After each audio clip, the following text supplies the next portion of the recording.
Me da mucho gusto saludarlos a todos los radiantes que nos están escuchando el día de hoy. Tenemos un programa con el cónsul Juan Sabines Guerrero. Buenos días, cónsul, ¿cómo le va? Muy buen día, Estrella, un placer estar contigo como siempre. Un placer para mí que por fin hayamos podido hacer esta entrevista, cónsul. Tiene usted 10 años ya aquí en el consulado de Orlando y está a punto de despedirse. ¿Qué es el balance que usted hace en estos 10 años de estar en la representación consular? Efectivamente, toda mi vida me he dedicado al servicio público, prácticamente 30 años con breves pausas, viene una más. Y el balance en el trabajo colectivo ha sido transformador, diría la presidenta Sheinbaum. Hicimos un consulado humanista, un consulado de puertas abiertas, un equipo que se pusiera del lado de la gente y se multiplicaron los servicios, se crearon muchos programas. El saldo de servicios de desarrollo y transformación de consulado es muy positivo. La acción en Florida es muy delicada. Platíquenos qué significa el consulado de puertas abiertas. El de puertas abiertas realmente comenzó en la pandemia, cuando aquí estaba todo cerrado. Entonces, cuando yo regresé al consulado, que estaba de licencia, sin goce de sueldo, porque mi mamá estaba muy enferma hasta que falleció, entonces regresé al consulado, me encontré el consulado cerrado por la pandemia, pero la gente quería servicios consulares. Entonces hicimos una campaña de decir puertas abiertas. Y eso se convirtió también en transformar el consulado, de ver la sala de espera del lobby del consulado vacía, las sillas perfectamente bien acomodadas, pero toda una fila de gente afuera, bajo el sol, bajo la lluvia. Entonces dijimos, se acabó eso, puertas abiertas. Hubo un video, antes de yo llegara de cónsul, de un servidor del consulado, está en Clearwater, y dice, no se va a atender si necesita nadie. Y si no entienden, váyanse. Entonces, algo agresivo. Y eso se acabó. Entonces, por eso comenzamos desde 2020, y todo 21, 22, 23, 24, 25, a atender a toda la gente que llegaba sin cita. Pero no solamente el de tener cita o no tener cita, sino el que toda la gente entrara al consulado. Porque hay consulados que no puede entrar la mamá o solo el interesado que va a hacer el trámite, que te esculcan, que te revisan, que te tocan, ¿no? Que te falta el respeto porque no estás haciendo nada más que vas por un trámite. Y eso lo quitamos para estar más cerca de la gente y poder abrir realmente las puertas, no solamente del consulado, sino las puertas del Servicio Público de México. Me ha tocado ver en estos últimos días que hay gente que está realmente triste por su partida. Y yo creo que tiene que ver con esta cercanía. Incluso gente que es de otros países. Porque usted abrió estas puertas también, no solamente a los mexicanos, a la comunidad mexicana, sino a otras comunidades de otros países. ¿Cómo fue esto, cónsul? Cuéntenos. Pues fue un propósito hacer el consulado hacer la casa del pueblo. Hacer una casa del pueblo hispano, latino, ya que pues muchas comunidades hispanas en Florida, que son vastas, es un espacio multicultural, multilingüístico, con distintos acentos, bellísimo. Había comunidades hispanas que no tenían representación consular, no tenían un espacio donde expresarse. Entonces, lo que hicimos fue convocar a la comunidad latina, hacer una sola familia, por la coincidencia de ser latinos inmigrantes. Con los indocumentos, eso nadie se fija. Y era importante abrir esas puertas porque hay mucha comunidad binacional también. Entonces fue a hacer una casa del pueblo y recibimos con mucho afecto, con mucho cariño a otras comunidades. Porque no estamos pensando en los votos, Estrella. O sea, cuando se trabaja o se sirve solamente con un fin electoral, segregas. Y aquí no. Aquí es fin de servir.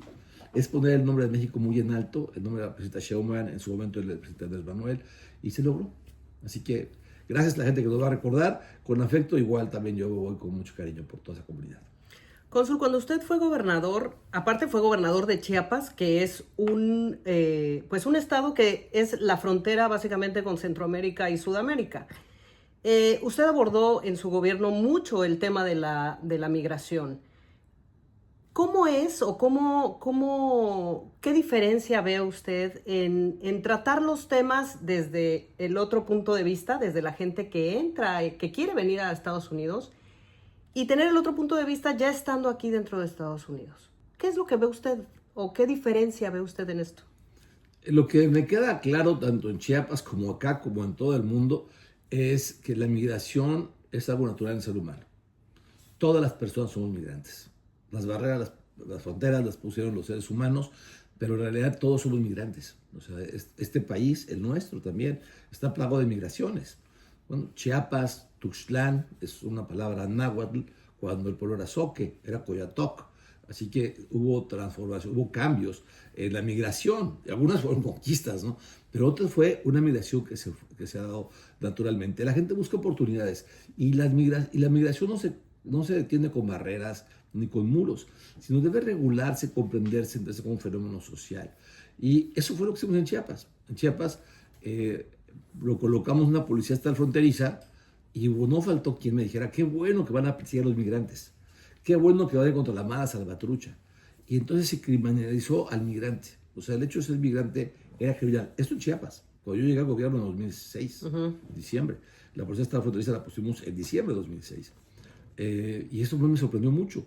¿Qué ocurría? Que la comunidad guatemalteca, hondureña, salvadoreña y ecuatoriana, que era la mayoría que cruzaba por Chiapas, iba buscando una mejor calidad de vida. Y eran víctimas de delincuencia, de la delincuencia de crímenes. Por eso hicimos de la migración un derecho en Chiapas. Y fuimos el primer estado en que pudo hacer el registro del derecho a la identidad, para que no importaba quién fueran tus padres, el derecho de sangre, el jus sanguineus, sino tenías el jus soli, el derecho de dónde naces. Y por eso ser chiapanecos y mexicanos chiapanecos. Y bueno, gracias a la política de migración en Chiapas nos dieron 3 reconocimientos, 3 condecoraciones, son un altísimo honor. La más alta condecoración de Guatemala, que es la de Quetzal, la de El Salvador y la Ciudad del Valle en Honduras. En fin, la verdad, nombre amigo de El Salvador, en fin, varias condecoraciones que para mí es la máxima distinción de mi vida, porque fue la lucha que hizo el pueblo de Chiapas por recibir migrantes. Llego acá y estoy del otro lado. Ahora me toca a mí ser el migrante y empujar por los derechos de la comunidad migrante. Y me encuentro con una complejidad en Florida que ha ido evolucionando un clima anti-inmigrante tremendamente. Hoy es una cacería lo que se vive en Florida y los derechos de la migración cada vez son más vulnerables. Entonces, la condición humana de migrante ya es criminalizada. Creo, e insisto, es importante que la migración sea un tema fundamental de los derechos humanos y se revise a fondo el Pacto de Marrakech, que es el derecho de migración regular, segura, ordenada y con el secretario de Verdad se le puso humana, porque también es de seres humanos. En toda esta experiencia, ¿cuáles son los 3 temas puntuales que usted cree que deberían de ponerse prioritarios en el tema migratorio? Bueno, para empezar, el diálogo debe ser inagotable.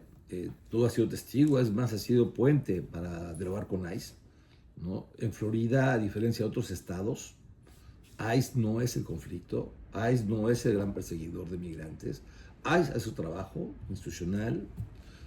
Sin embargo, aquí en Florida son las policías estatales.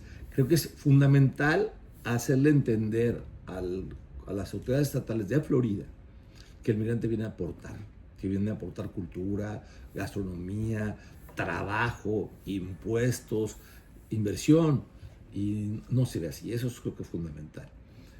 Como una tarea que habrá que hacerla hacia adelante. Y en la parte consular, cada vez ampliar más los servicios.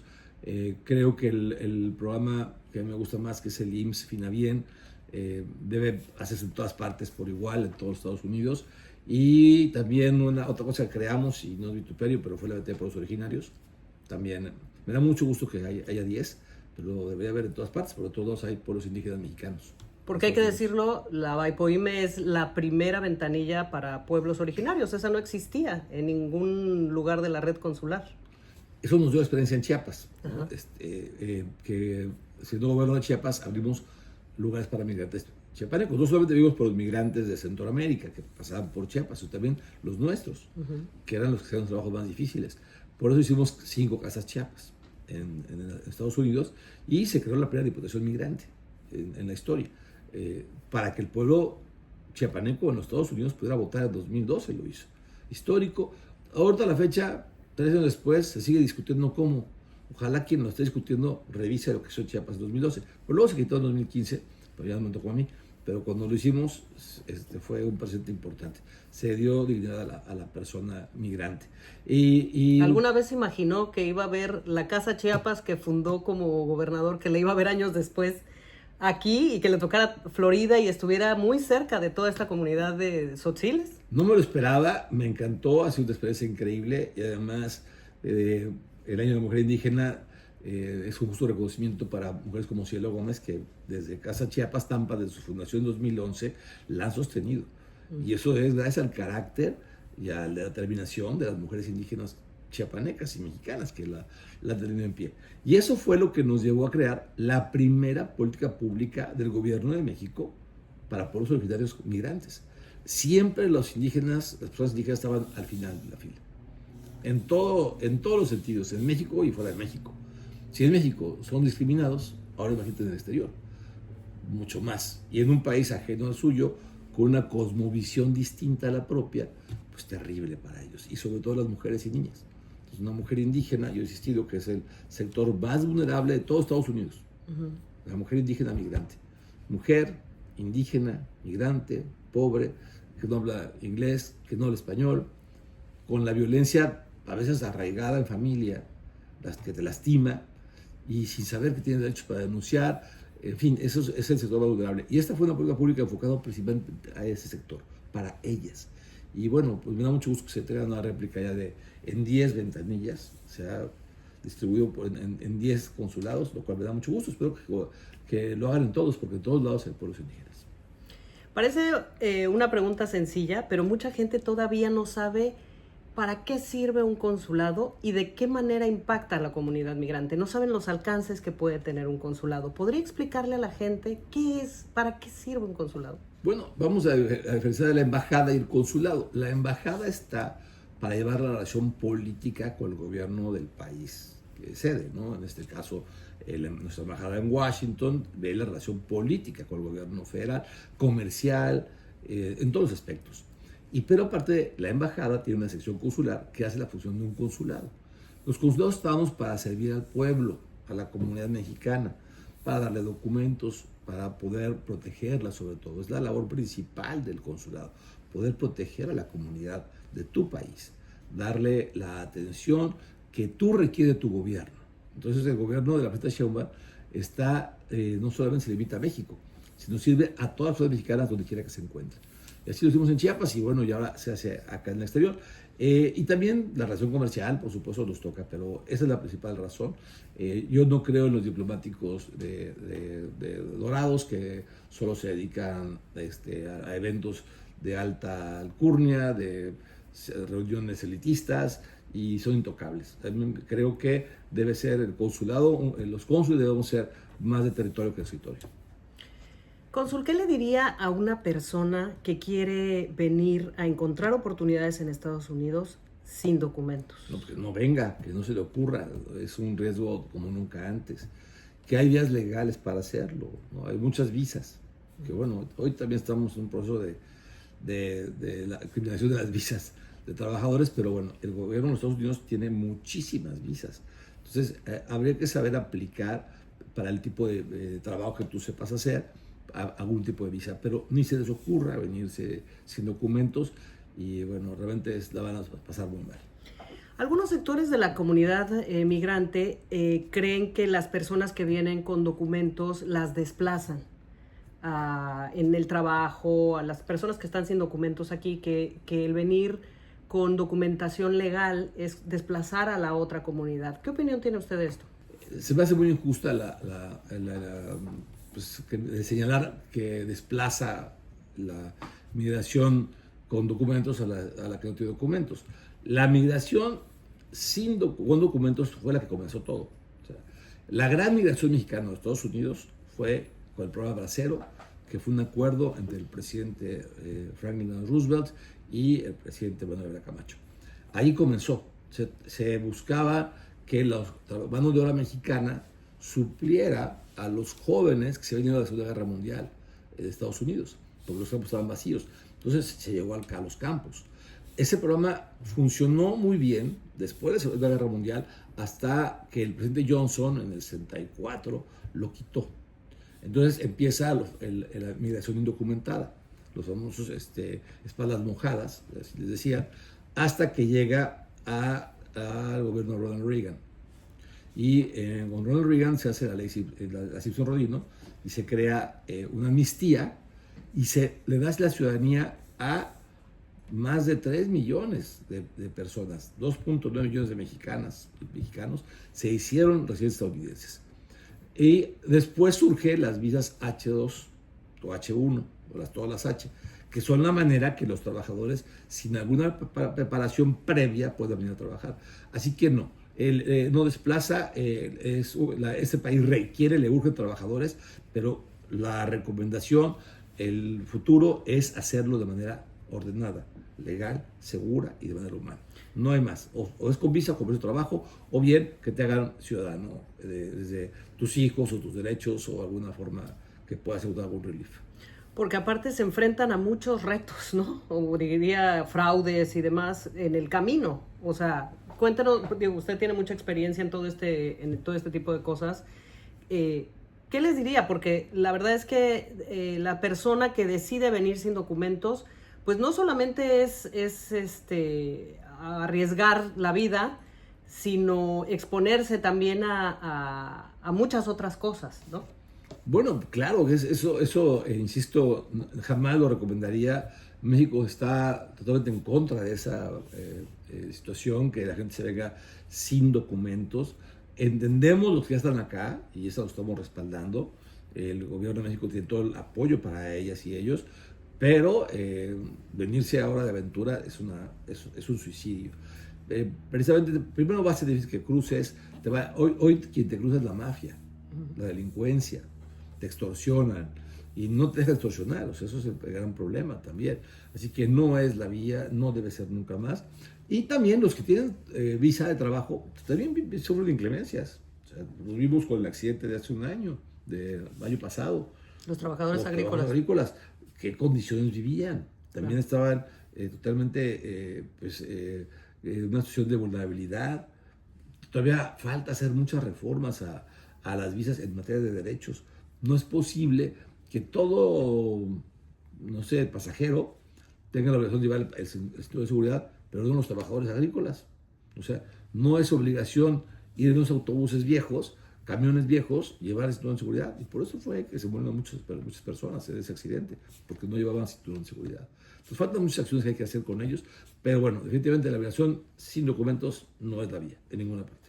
Cónsul, usted en estos 10 años ha vivido de todo con la comunidad.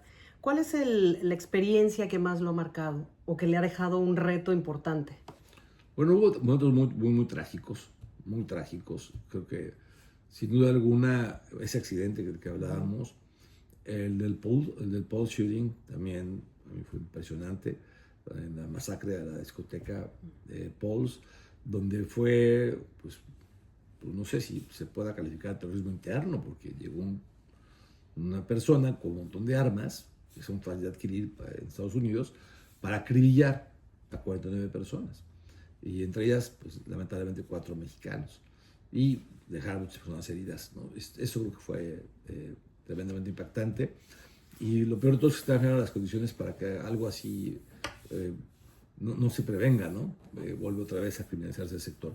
Y también muy difícil lo de casos personales como el de Margarita, la niña que falleció en un accidente de la bicicleta y quedó en los órganos, de Chiapas, de Tuxtla Gutiérrez, la niña Nayeli, el caso que tú mismo atendiste con mucha sensibilidad de la niñita que se fue a su mamá. Son cosas que, como tú lo viviste, que no te dejas de involucrar como ser humano. O sea, tú y yo somos personas de fe, si quieres la parte cristiana, pero la parte humana también, donde te pones los zapatos de los demás y sabes que lo que están sufriendo las personas, ¿no? Ahorita precisamente tenemos el caso de Nayeli, la niña también de Chiapas, que se incendió, perdió a su mamá, a su papá, a su hermanito, a toda su familia, está recuperándose, lleva 7 meses en el hospital, quemada 85% de su cuerpo. una tragedia tremenda, pero gracias a Dios está mejor y todo eso te marca en el sentido de ponerte los derechos. Y también te marca que vas a una prisión como la de Detention Center de Baker, donde el año pasado había 8 mexicanos y ahora en las nuevas prisiones que nos tocan hay 200. O sea, también te marca y saber que se está criminalizando a la persona por el hecho de ser migrante. Porque pues antes era, entonces, ¿por qué estás aquí en la prisión tú? ¿Por qué estás en un centro de deportación? Pues porque por una pena, por un felony, por un delito grave, y pues ya van a deportar. ¿Ok? No hay nada que hacer. Pero ahora, ¿por qué te detuvieron? Porque yo iba de pasajero, por el color de la piel, porque no hablaba yo inglés, por manejar sin licencia, por tener licencia de Georgia o de California, por cosas absurdas, por el tinte del carro. Y eso nos llevó, esa situación pues, la vemos muy lamentable, pero es el estado de Florida el que ha hecho todas estas acciones, porque no había gente de ICE en Deportation Depot, y la lucha que dimos por la SB 718, que fue Brutal. fue brutal, fue enfrentarse al Estado, ¿no? Y en un tiempo con todo el respaldo del gobierno de México, y después solo, a ser el canciller Ebrard, pues nos dejaron solos. Porque cuando estaba el secretario Ebrard, vinieron todos y todas. Vino Protección, vino el subsecretario, vino mucha gente acá a apoyarnos. Y el cónsul de Miami, cuando hubo cambios, pues ni cónsul de Miami había un encargado. Claro. Y nadie más regresó.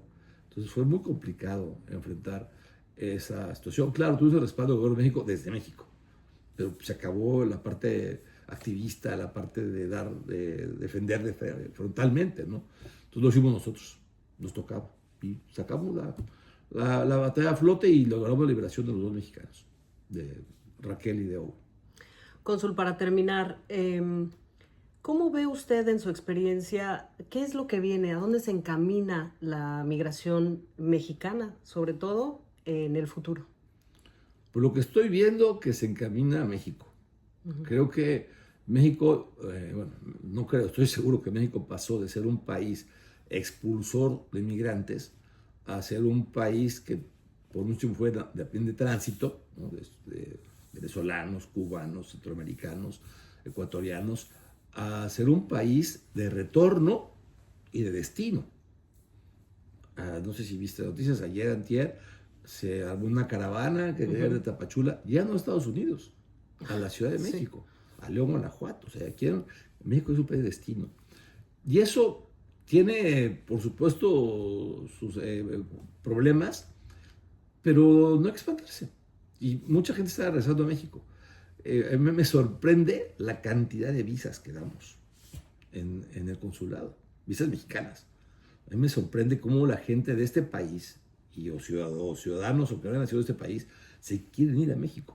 ¿Por qué? Porque hay un clima de persecución política, hay un clima de libertad, de expresión, de lo que quieras. Entonces, y bueno, mejor clima, y la gente está queriendo ir a México. Y eso me da mucho gusto. Entonces, creo que el futuro se llama México. Creo que está muy bien gobernado. Por Profeta Sheinbaum ha hecho una gran labor, un gran trabajo, orgullosísimo de representar su gobierno por un mes en Orlando, y los 5 años de presidente Andrés Manuel, que me dio la oportunidad. Así que el destino se llama México, es el futuro. Y para acá, pues solamente con visa es mi primera recomendación. Y México va a ser un país que va a crecer también con la migración. Hay que prepararse para eso, porque eso es una bendición, sin duda. Un mensaje para los migrantes en este momento y sobre todo también los que quieran regresar. Bueno, primero los que están acá en Florida, quieran o no regresar a México, decirles que el gobierno del presidente Claudia Sheinbaum ha sido el más empático de la historia con la comunidad migrante. Cambió muchos formatos, muchos trámites, especialmente viendo a la mujer migrante, ¿no? Por ejemplo, el derecho a la identidad. El registro civil, tú recordarás que a fuerza de que vive el papá, o sea, si no vive el papá, entonces no se puede hacer a la persona mexicana. Y ahora no basta con la mamá para ser mexicana. También los matrimonios tenían que, para casarse, tenían un montón de requisitos. En fin, se ha reformado mucho las cuestiones para los migrantes. Pero el mensaje es que no estás solo ni sola, que el gobierno de México está contigo, donde quiera que estés, y que para estar en ese país o para irte, si tú te quieres quedar en ese país, ve al consulado habla con un abogado o abogada. Tenemos todos los días un programa que me enaltece mucho, pero que es muy útil, el Abogados para el Pueblo, que tú y yo creamos también, y insistimos mucho con los abogados. Todos los días, de lunes a sábado, tenemos abogadas y abogados para que la gente vaya y le haga una consulta gratuita. Y si es la persona mexicana, obviamente, le podemos hasta pagar el caso si es que no tiene cómo pagarlo. Y ahí pregúntele si se puede quedar. Si no te puedes quedar, entonces habla con tu familia y haz un plan, ya sea para regresarte o para quedarte bajo los riesgos que implica. El gobierno de México no te va a pedir que te regreses. Sencillamente te va a dar todas las facilidades para apoyar tu decisión. Si tu decisión es regresarte, México te abraza. Esa es la respuesta. Ve al consulado, te ayudamos para que te regreses a México, documenta a tus hijos, a los mexicanos, que tengan su pasaporte mexicano y pueda regresar. Pero el mensaje es que no están solos y solas, que el gobierno de la presidenta Sheinbaum va a estar muy pendiente. Y en Orlando va a haber nada más cambio de jinete. El caballo sigue andando. Gracias, cónsul. A ti. Muchas gracias a ustedes que nos vieron el día de hoy. Nuestras redes sociales son @radiantemigrante en X, Instagram y Facebook. Y nuestra página de internet www.radiantemigrante.com. Nos vemos en el próximo programa. Gracias.